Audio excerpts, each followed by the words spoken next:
What if your biggest struggle is actually your greatest superpower, waiting to be unlocked? What if I told you that we all have a superpower that we can tap into, and some of us know what our superpowers are, and others are still learning. Yeah. But the superpower comes on the other side or reveals itself on the other side of adversity. See, you're either as an entrepreneur, as our audience who listens, you're either developing in the middle of a storm, coming out of a storm, or on your way into some type of storm. And when we say storm, we don't use that word lightly and or loosely, and it's not meant to scare you. Um, but we all have to go through some stuff in order to activate our superpower. When we are building, people quit, and that's why there's only a handful of entrepreneurs. As soon as they hit the wall, the wall could be a financial calamity, the wall could be burnout, the wall could be people walking out and not showing up, and you're just not having the capacity to deal. But those who stick past that wall really find out on the other side that all of those things are just temporary, whether it's a health diagnosis, children acting up, divorce. These things happen, and they don't happen at the right time, because it's never a right time to have things pull you down. And these things happen without us signing the contract. We don't sit down across from whatever storms we're facing, pull out our pen and pad and say, hey, I'm going to sign this contract, and I'll give you 90 days, and after 90 days you have to go. What happens is we find ourselves thrusted in, having to make hard decisions and having to do things. And that's why this podcast, Walk in Victory, where I am the host, NaRon Tillman, is geared towards and for those lived experiences where we have conversations with people who have discovered their superpower. They want to tell their story, give antidotes that you can apply today. We use neuroscience, we use mindfulness, we use faith, we use all of the tools in our bag. And we tell these stories, but we tell it so that you can have actionable steps, steps that you can take today. This conversation is geared towards those who feel like they're burning out, who may not even realize that they're on a path of burnout, who may not even realize that they're on a path of giving up. But on the other side of that, if you listen attentively, you'll have tools to tap into your superpower, whatever they may be. Our guest today, Brother Kenny, is going to come. Kenny, how are you, sir? Well, I'm great, and hearing you so eloquently introduce that segment was just incredible. So I'm doing great, and thanks for having me on your No, podcast thank you today. for joining. So when you hear the term superpower, we often think my favorite superhero. One would argue that he really didn't have his superpower was his money, but was Batman, right? So who's your favorite superhero, and how does it relate to your story? Okay. Superman, and how it relates to my story is I guess in a very unique way. I always loved Superman. He was, at my age bracket growing up, Superman, the cape, taking off the shirt, Clark Kent, all these amazing things about Superman were truly amazing. How it relates to my story is that I tried to be Superman for a long time. I tried to wear that cape. Um, it didn't look like Clark Kent's, and I didn't save cities and whatnot, but I tried to do everything to gain certain levels of acceptance throughout my career. I started my journey in high school with loss and embarrassment. I talk a lot about getting expelled from high school after my junior year with for why I'm still, I know why, but it was just kind of like a laundry list of reasons, not something, a major event. And the level of shame and embarrassment that it caused me was never properly dealt with, but it launched me on this path to try to find that cape, to try to be Superman, to try to, so off I go to the Citadel Military College in South Carolina, super challenging. Why? Because I wanted a big challenge, wear the cape. Upon graduation, I entered the dot-com boom, working for some of the biggest, or at the time, fastest growing internet companies, making tons of money, wearing that cape, looking like everything was amazing on the outside because I was Superman in my own eyes, and throughout my career, chasing promotions, chasing this, chasing that, chasing President's Club, becoming a professional triathlete, chasing finish lines, Ironman, all this stuff for what? Because I was wearing a cape. I wanted to be Superman. And then, as I got a little older, I had to take the cape off because I couldn't do it anymore. I realized that there was no Superman. I was not that strong, and I needed help. I needed to get help. I was struggling with burnout. I was struggling with alcoholism.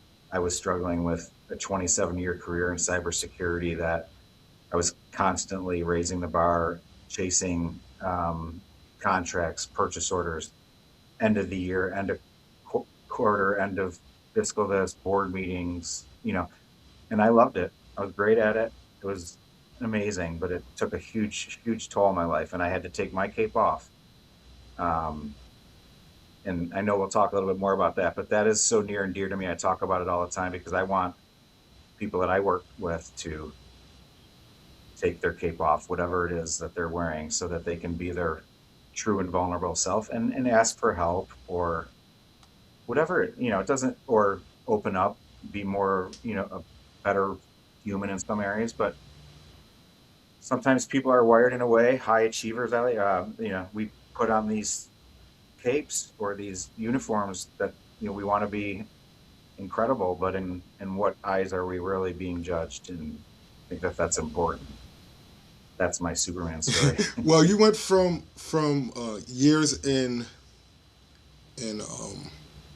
corporate America, and you pivoted to entrepreneurship, but in a unique fashion, and your targeted audience um, is a unique audience.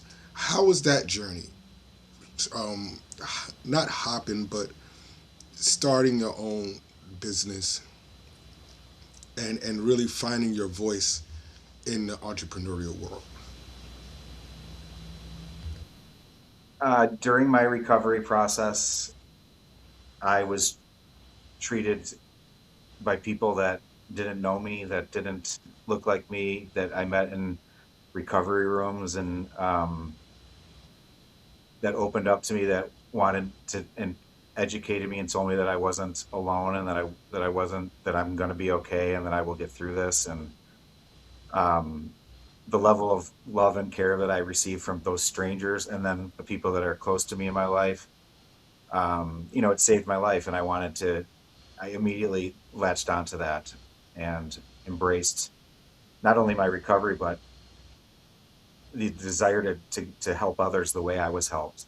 So, because I walked alone for a long time because I was wearing that cape that I talked about. And then when I finally asked for help, I realized the beauty of what that can do to people's lives and the beauty that it did to my life. I'm a living proof of it by simply asking for help and getting pointed in the right direction. Because I knew it all. Remember, I was wearing the cape. I was Superman. I know everything.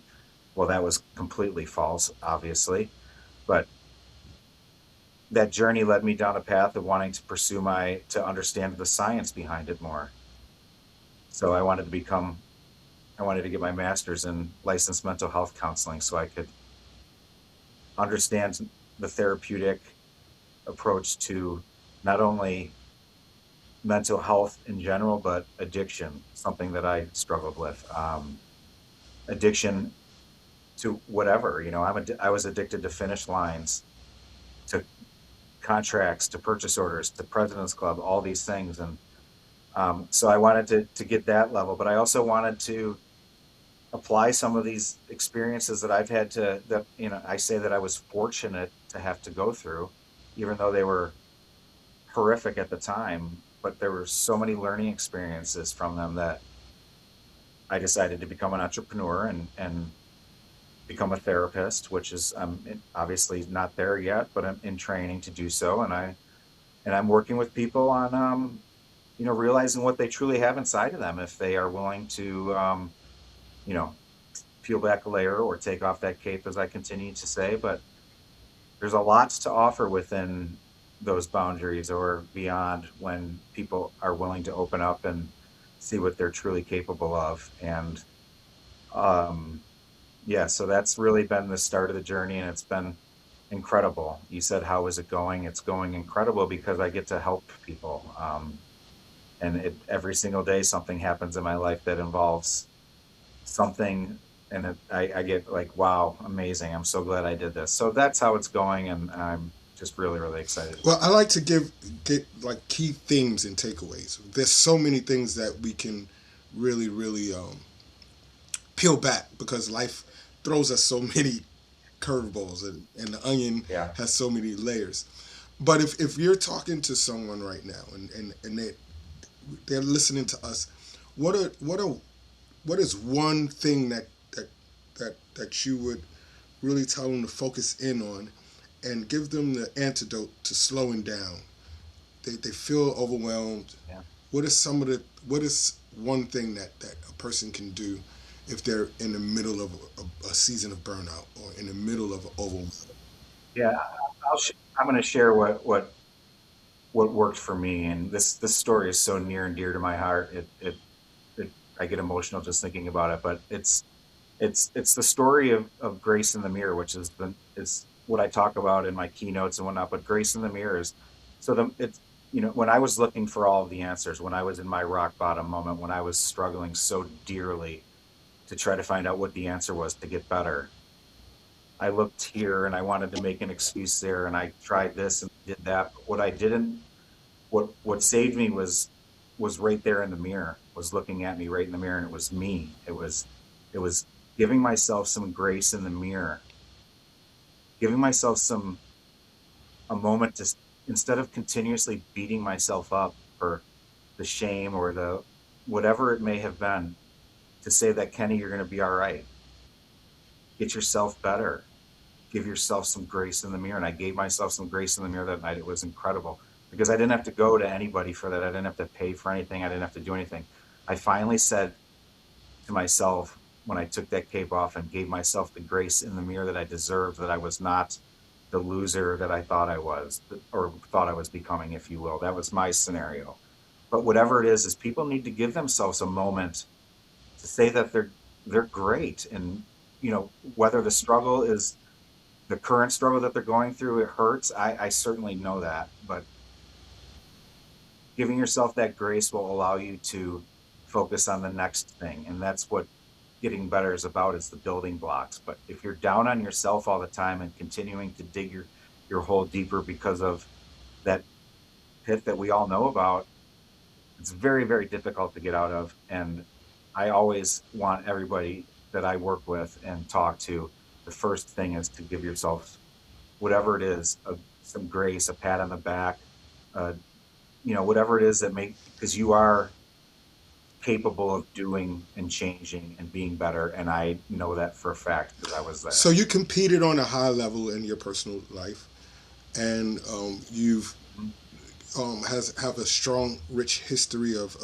being a winner, so to say, in business and competition. What was some of the challenges that you had to overcome when you put on your entrepreneurial hat? Because it's one thing to focus in on a triathlon or focus in on keeping somebody equipment safe, and you have all of those tools. And at the end of the day, you know, the harder you train, the more you're going to get out of it. The more you keep up with your technology, the better you're going to be prepared for your job. But being an entrepreneur is totally different because now you have to carve out your niche market. You have to think about your audiences. What was one of the things that really, really shocked you about transitioning into entrepreneurship? And how were you able to draw from your past lived experiences to help you survive?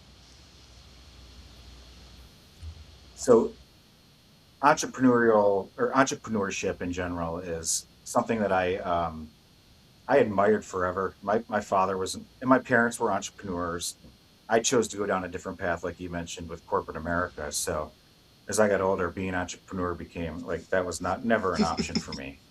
Um, and it really wasn't.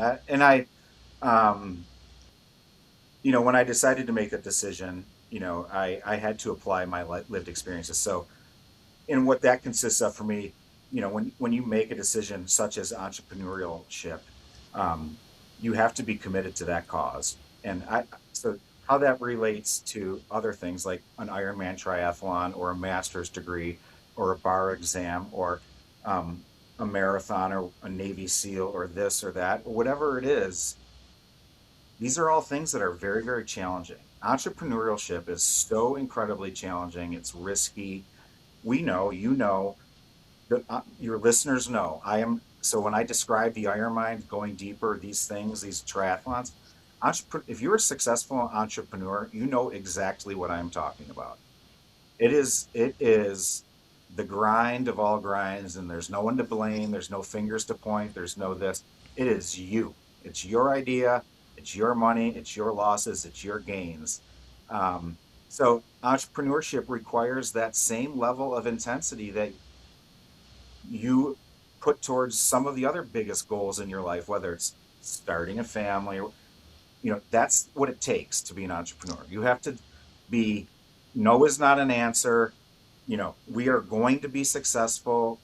You have to apply all the cliches. You have to visualize and materialize all of it because you have to believe in it. You have to be passionate about it. You have to believe in what you are talking about. Otherwise, I just I could not be an entrepreneur for something that I wasn't thrilled Hmm. about, right? And I have obviously a massive desire to help others. And again, I am making a business out of it. I have no like I have to. It's my livelihood. But I love doing this. This is not work to me. I know you know this, NaRon. I mean, you feel this about your own stuff too. You have to be so passionate about it. And if you're not, then pivot or, and people say, well, it's too late to pivot. Well, I pivoted from cybersecurity to mental health counseling at 51 years old. I mean, right? I mean, and it's risky. And that part of the entrepreneurship requires everything that I am teaching and preaching I'm activating my own iron mind to make my business successful. But it doesn't come without the heart, the mind, the grind, the let's go mentality. And I'm going to talk about it. If you're a friend or a colleague, you're going to hear about my business model because I love it. If you don't, we're not going to be talking. And that's the entrepreneur, and you have to have that level of passion. That's the same thing that it takes to pass that bar exam or to get that degree or whatever, get into the law school that you want to go to. Whatever it is your goal is, it can be done. Let's go. That's what I say. But you got to be So ready to grind. you've come up with this concept, and I love the concept, the iron mind mentality, iron sharpening Yeah. iron. We say that loosely, but explain to the audience how that resonated with you. What was happening when you started to look at all Yeah. of the tools that you had in your bag and saying, "Wow, these tools are really still usable," right? The story, honestly, I don't shy away from it. When I was going to rehab a few years ago, my friend Ryan Hooley is one of my best friends in life. We grew up together, and my friends cared about me. They care about me, and I was at rock bottom, and I know that, and I'm proud to say that I'm not there anymore, but I was there. And Ryan and my friends cared about me. He called me. I was in the car on the way, and he did not know what to say. He's a man of few words. I love him for it. But he said, Kenny, whatever you do in your Ironman stuff or whatever, like apply that to your recovery. And I tell this story, like I hung up the phone and I'm like, well, what does that mean? And it didn't take long to figure out what that means. And that's how I came up with IronMind, because in order for me to get to where I wanted to be from a recovery perspective, I needed to go to the same spot that I do when you're at the final leg of a marathon and a triathlon, or you're studying all night for the bar exam. Like you need to go to a place where failure is not an Hmm. option. And that's what the Iron Mind is. And again, I know it does sound a bit cliche, but I'm telling you that with the iron sharpens iron, the faith driven approach combined with this mental component that we talk about, um, and then this desire, because you have to have a desire to accomplish these big goals. If there's not the desire and passion, the iron mind doesn't exist anyways. But it's that's how it came together. Ryan says to me, whatever you do, do your thing. And that's how I came up with the iron mind. I'm going to combine my mental toughness with my faith and then my physical fortitude, and I'm going to beat whatever is in my way. And I have not stopped since that. It was 450, I don't even know many days ago, because I'm on a mission, and it's my iron mind is activated, and that's how it came about. And it's a beautiful story. And I'm not even a marketing person, but I Well, love let's it. talk about what happens when we're at that last leg. Um, you mentioned it that you did triathlons and all of those things, and something happens in the body, something happens in the mind, where Yeah. what's going on in the body.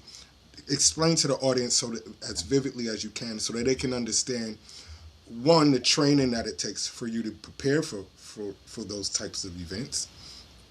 Two, what shifts happen physically, emotionally, and if so spiritually. I've never done one, but I've seen how the body just is it just literally torn down, so to say. Well, yes, and there are ways to do them and do them properly, and that's what I need. So there's a physical component to it, right? I didn't really pass that test, and I never really have, even in all the, I'm a 6'1", 225 pound guy. Like I'm a big guy, and I'm not supposed to be running around in tight shorts, and but so in order to do it properly, you have to train for it. You have to, like, you can't just show up and say, well, activate Iron Mind and do that. That's going to fail miserably. But what you can do is you can say, okay, I want to do an Ironman, and what is the proper method of doing so? And I would always say, well, it's certainly a year plus of training, after hoping that you have some skills in swimming, biking, and running. But anyways, without going too much down that path, yeah, I mean, you have to prepare properly for it physically. That's a huge component. You have to get ready to get to the start line. And then you get to the start line, and then you have to, deploy what you've done for the last 12 months in preparation. And then when you get to the last whatever, however, when you hit that wall at mile 15 of the marathon at the 14th hour or whatever, you have to figure out what you have going on mentally. And I would say that that's probably the toughest component for me anyway. It certainly was, because I was dead from a physical perspective. I was dehydrated, whatever. And all of these races that I've done, I've typically very worn down at the end, to the point where it's going to take something extra. And that's where I learned what I have in me. And I wasn't supposed to cross these finish lines. I'm the big guy, losing all my fluids, but I did it, and I did it numerous times, in the toughest conditions in Hawaii, and because I was able to tap into that. And that was the first phase. That was before I knew about using the mental component of what that really meant. Um, and that's why when I was at my darkest moment, like I said, where was I? I needed to tap into that same place and say that, I haven't been here before. I need help. I'm gonna do this, and no is not an option. So it's amazing how we can draw from our own personal experiences and lean on them. When you were actually going through the marathons and doing the training, it takes a year training to do a 14-hour run, right? So, but you're not looking at these as life lessons. As we get older, we start to look back, and we can lean into the lesson that that those lived experiences. It was just an experience. I ran a race, right? But it was more than a race. And as an entrepreneur, being able to tap into that much more than a race and to build something that is helping others is amazing. Last question. Most people. Well, and as an entrepreneur, you is very, the stages of entrepreneurship are very similar Hmm. to that of a major endurance events. There's like, the pre-thoughts, like, well, I'm going to plan, where am I going to race? And then just like an entrepreneur plans, well, where am I going to host my website? And then the training begins. You start building the website, you start riding the bike, and then the big day comes. It's the race day, launch. Um, and then afterwards, it's like, what to do next? How do I make it bigger? How do I grow faster? How do I, get better? Very similar to the stages of entrepreneurship, and none of them are necessarily easier than the others. We all want the finish line. We all want um, the acquisition, or we want the exit strategy, um, while not forgetting that the most important stuff is in the preparation and how we go about doing our business. And the finish line will come if those tools are in place to get there properly. And, that's why I like to relate it. And then, as you mentioned, adversity always is going to enter the fray. And some people may have not dealt with it yet. And it happens in a race, it happens in entrepreneurship. If you haven't faced it yet, it'll be there. And it's important to be strong and ready to know that there's others that have faced those same adversities, to use those resources, like these podcasts, for example. Yes, that's true. And having these conversations, this was a great conversation, and I enjoy your vulnerability. My last question, and I'm gonna get you out of here. You've tapped into an industry where some people say, I want to give back, I want to help out, but they can't really see an angle where they can help out and be compensated for it. So they go to meetings and they help other people and they put them on their back and they try to become that Superman all over again, right? Because that's their superpower. They found out that they have a message, and Yeah. but you were able to monetize your message. How important is that for your legacy, for your own peace of mind? Not just legacy. We always think about legacy about what we leave behind, but legacy and what you're building forward. When I started this journey, knew this was part of it. When I started thinking about what the goals were, um, I quickly revert back to why I started in the first place. And it was because of the way I received help. And I mentioned that at the beginning of our conversation. I was inspired by the way I received help. So I wanted to be able to do that for others. One thing led to another. Um, I still say every day that the success of my business will be measured by the number of people I impact in one way or the other, whether it's a like on social media, or a text message that says, Kenny, thank you so much, or someone that the word passes, or someone says thank you, or those are the things that really inspire me. They really, really do. Now, I, I wish I could do it for free. It makes it all the better. And I wish I never had to worry about money again, because it makes that all the better too. But that's unfortunately not the case, because I almost lost everything that I had. I'm rebuilding, just like a lot of people are. I just chose to rebuild in this arena because it's an arena that I know, and I'm going to go do something that I'm passionate about. And talking about recovery and talking about cancer diagnosis and talking about burnout and helping people get through these things, not as an excuse, but as a motivation, is something that, I want to do. So the monetization piece has been, walking a fine line. How do I um, broach these very sensitive subjects while also trying to make a living doing it and, go to school and all these other things? You know, I don't have the formula yet. I'm still working on it. Right now, it doesn't look good, but it's going to look great. And that's my attitude because I've already deployed the Iron Mind mentality to this business. And I say that very, very, very seriously, not jokingly. Like, I am doing everything in my power to make this successful. And the money component of it will certainly be one of those things, but there are a lot of things that are, driving this right now. And it is every single day has been a new blessing that I am just unbelievably proud of. So I'm going to keep doing what I'm doing, and hopefully I can do it for as long as I live. Well, there you have it, everybody. I told you we only sit you at the feet of the masters. All of Kenny's information is in the description. If you know someone that is struggling with mindset, someone that may need a recovery coach, someone that is feeling burnt out or overwhelmed, let's follow social media, get to know him. We don't ask you for cash apps, Venmos, or any of those things. But what we do ask is that you support our guest and that you grow with them. And we always lead with value, and we want you to experience that value. Um, Lastly, we need you to hit like, subscribe, and share. Your likes, your subscriptions, your shares help these conversations get to the ears of somebody that need to hear it. That goes a long way.